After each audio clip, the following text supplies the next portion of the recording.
बिस्मिल्लाहिर्रहमानिर्रहीम। अस्सलाम वालेकुम दोस्तों, आऊं आहियां साबिर हुसैन हिकु दफ़ो ॿीहर अव्हांजी ख़िदमत में 10 सीरीज़ सां गॾु। असां गुज़िरियल वीडियो में पढ़ियोसीं त ज़मान माज़ी सादो, जंहिंमें असीं माज़ी जा जुमिला ऐं माज़ी अंदरि नाकारी ऐं सवाली जुमिला पढ़ियासीं। अॼु असीं पढ़ंदासीं त ज़मान मुस्तक़बिल सादो या मुतलिक छा आहे। ज़मान मुस्तक़बिल, जंहिंखे अंग्रेज़ीअ में फ्यूचर इंडेफिनिट टेंस चयो वञे थो। जीअं असां पढ़ियोसीं त ज़मान हाल ऐं माज़ी मुतलिक जा काफ़ी नाला हुआ, अहिड़ीअ रीति ज़मान मुस्तक़बिल सादे जा बि साॻिया नाला आहिनि, पर हिन ज़मान अंदरि वक़्त जी हालत तब्दील आहे। यानी हिन ज़मान में असीं मुस्तक़बिल मतिलब त ईंदड़ वक़्त जो ज़िक्र कंदासीं। हाणे हलूं था अंग्रेज़ी डेफिनेशन जी तरफ़। Definition of future indefinite tense: it is that form of verb which show that work will be done in a future time. जीअं असां सम्झोसीं त जेको कमु ईंदड़ वक़्त में थींदो हुजे, जंहिंमें असीं पंहिंजे मुस्तक़बिल जूं आदतूं ऐं ईंदड़ कम बयान करियूं, उन्हनि खे ज़मान मुस्तक़बिल सादो, आदती या मुतलिक चयो वञे थो।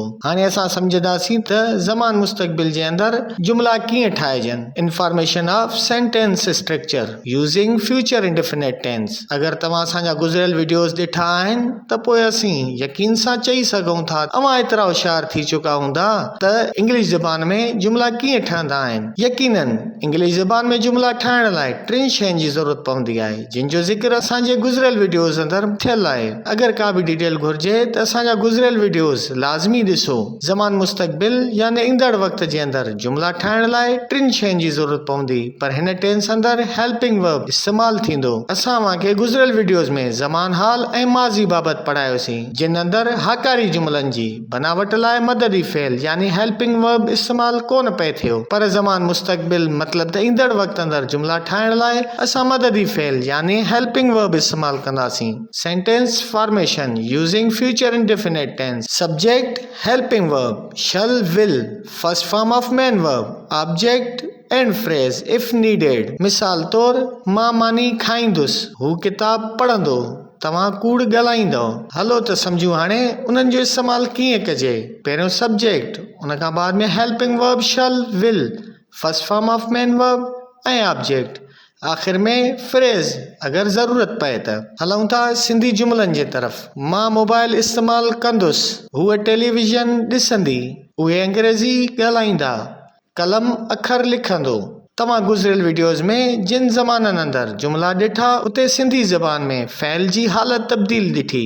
साॻी रीति ज़मान हाल मुस्तक़बिल अंदरि बि फ़इल जी हालत तब्दील रहंदी।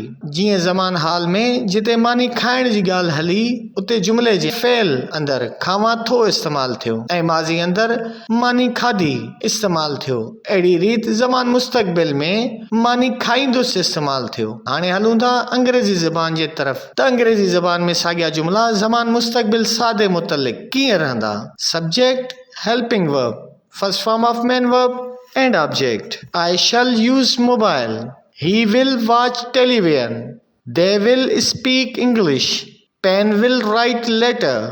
अॼु जे वीडियो में सम्झण लाइ एतिरो काफ़ी आहे। वरी मिलंदासीं अॻिले वीडियो में। असां अॻिले वीडियो में अव्हांखे सम्झाईंदासीं त ज़मान मुस्तक़बिल सादे अंदरि नाकारी ऐं सवाली जुमिला कीअं ठाहिजनि। गॾोगॾु इहो लाज़मी सम्झंदासीं त मथे जेको इंग्लिश वारो चार्ट आहे, उन ई जे पहिरें जुमिले में हेल्पिंग वर्ब शल छो इस्तेमालु थियो ऐं ॿियनि जुमिलनि जे अंदरि हेल्पिंग वर्ब विल छो इस्तेमालु थियो।